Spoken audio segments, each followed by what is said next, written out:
for it. They flood it right. Caught Tyreek Hill. Stays in bounds. Chad Henne out of the bullpen. Championship Sunday, man. Championship Sunday. Got Scotty Miller in the open. Makes the catch. Scotty Scooter Miller. The Bucs lead 20-10. Let's go. Steps up, scrambles, throws late, over the middle, incomplete. My goodness. Kick it. I'm a little surprised they didn't actually go for it on fourth down. 3rd and 4 for Tampa Bay with the ball at their own 37. 4 yards for Tampa Bay to go to Super Bowl.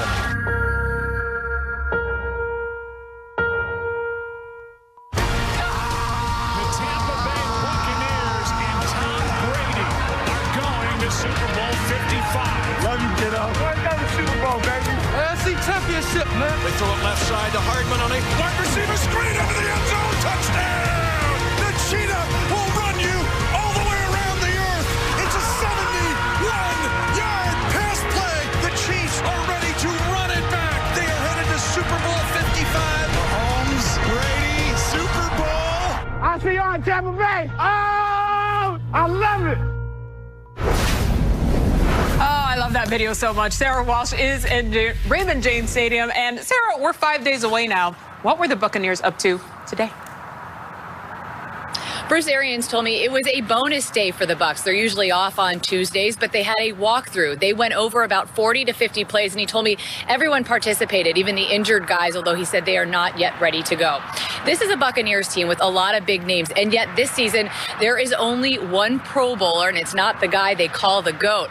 It is Jason Pierre-Paul, who twice almost had his career come to an end. In 2015, there was the fireworks accident that mangled his hand. In 2019, he got into a car accident and broke his neck. Bruce Arians was asked about his comeback today and called him a medical genetic freak. He said there is no one tougher out there. JPP talked about it this week, and he said there's always going to be people that tell you what you can't do. And he said you can do anything you want in life no matter what, and that he's never quit at anything. He is a motivator. So as for what he is telling his teammates this week, he's telling them there's no more games after this Super Bowl. Put your life on the line if that's what it takes. He said there is no woulda, coulda, shoulda. Put it all out there. Look, he is far from finished with football, MJ, but he could have a career tomorrow as a motivational speaker. I mean, that phrase right there makes you want to run through a wall for him. All right, Sarah, thank you. We'll see you the rest of the week as well. All right, guys, let's play a little game of true or false. So D-Hall and TD, here's how it's going to go. We're going to give you a statement, and you tell me if it's true or false. D-Hall, I'm going to start with you here. The Chiefs defensive coordinator, Steve Spagnuolo, beat Brady twice in the Super Bowl with the Giants, or with the Giants, I should say. He said this morning the game has changed, but the QB, that hasn't. That being said, true or false, Spags will repeat this Super Bowl success of pressuring Tom Brady. I'm going to say false, MJ and TD. Just think about this. Tom Brady has won 6 Super Bowls, and he always talks about the 2 he lost, and there are 2, and one of them, obviously, is Spags was leading that defense. And so, you know, I just think Tom Brady will have an answer for the pressure. I hope the Bucs have an answer for the pressure of Kansas City. I don't know if that will happen or not, but I like to believe in that GOAT status of Tom Brady, and I don't think a dude is going to get him again.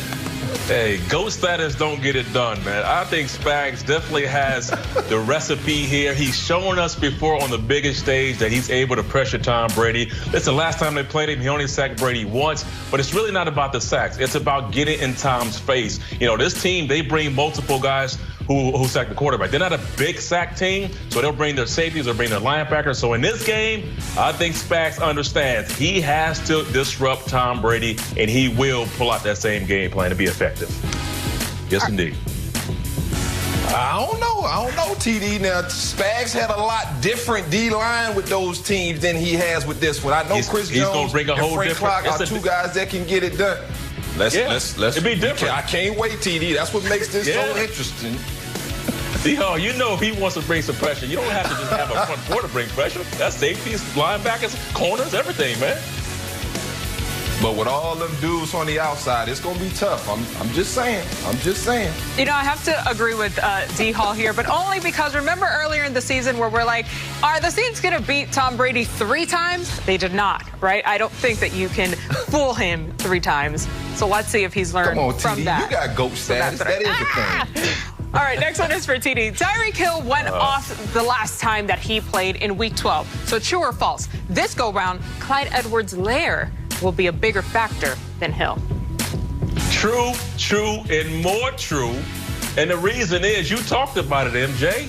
Tyreek Hill went off for 269 yards. If you are Todd Bowles, that cannot happen again. Anybody else can get theirs. But that guy right there, he can't get it. So in the meantime, when that's happening, Clyde Helaire is going to be running that rock between the tackles, softening up that defense. They're going to just find a way to run the rock. Because you know what? If they up there double teaming Tyreek Hill, they might even double team Travis Kelce. So that means a very light box. And what do you do with that? You run the rock. Hey, I'm going to say false. I almost had to ask for clarification on this one because it's not about stats. It is bigger factor. And Tyreek Hill will be a huge factor in deciding this ball game because regardless if he gets the football or not, like you said, TD, 13 receptions, 269 yards, 3 touchdowns. You best believe everybody is going to know where Tyreek Hill is, even when he's not getting the ball. And you best believe they're going to use him as a distraction and a decoy on a lot of those reps. So I'm going to have to go false with that one. Tyreek Hill still will be a factor. All right, I definitely agree. He won't be a bigger factor, though. I agree with TD on this one because remember on Go Figure when we told you on Monday that when Clyde Edwards-Helaire is on there, they scored 12 more points. That's a big difference. Yes. I think that he will be a factor. All right, D-Hall, the Chiefs are a high-powered offense. So let's see what they have had a lot of narrow victories this season. However, true or false, in this game, it will be by a touchdown or more.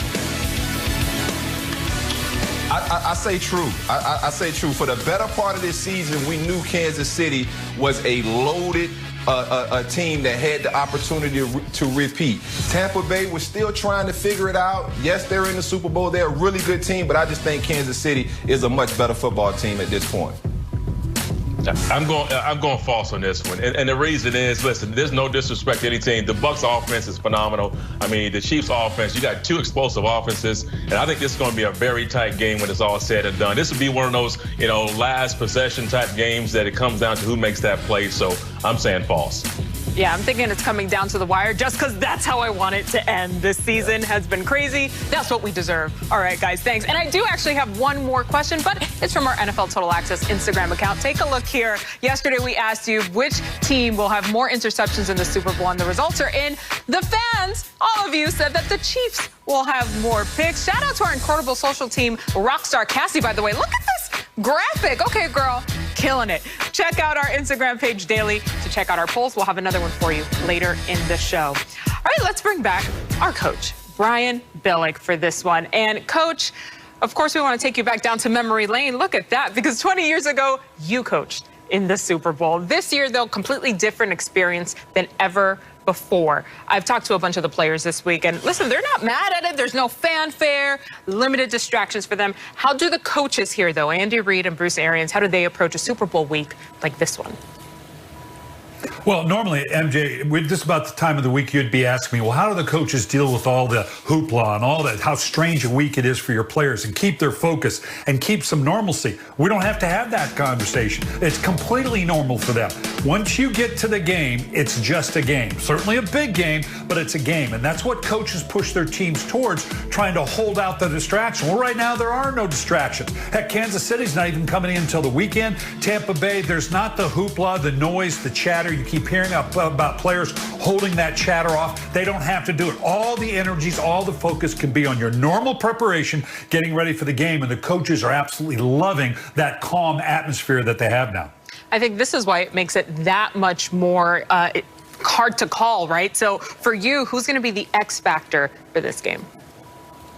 Well, we've already talked about how difficult. You got to take out Kelce. You got to take out Hill. Well, that leaves one-on-one with Hardman, and we've seen the impact he's had in a lot of different ways. You can see the type of big plays he had, why it happens. When you look at the film, here it's an empty. It's a 3-by-2. Hardman's at the bottom. They got 3 receivers at the top. All right, now the defense, I want you to watch the way they react to this. They've got 5 guys that are going to the 3-man side because you have to cut down Hill. You have to cut down Kelce. What does that do? One-on-one on the backside with Hardman. Right now, Patrick Mahomes goes, I'm not going to go uphill. I'm going to go my one-on-one matchup because I believe in him.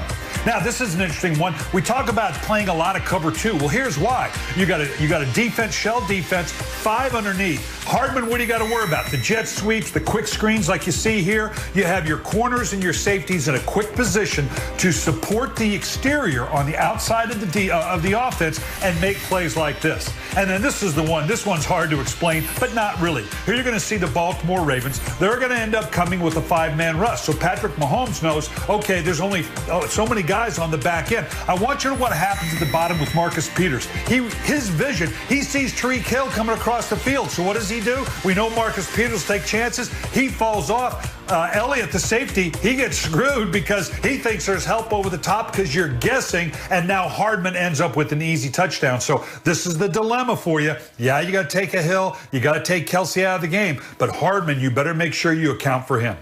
Coach, we know that Hardman, he's a fighter. We saw how he bounced back after that tough start to the AFC Championship game. I talked to him yesterday and asked him about it. He said it was a challenge to his mental toughness. But as we saw, he rose to the occasion and really did not let his team down. All right, Coach, thank you.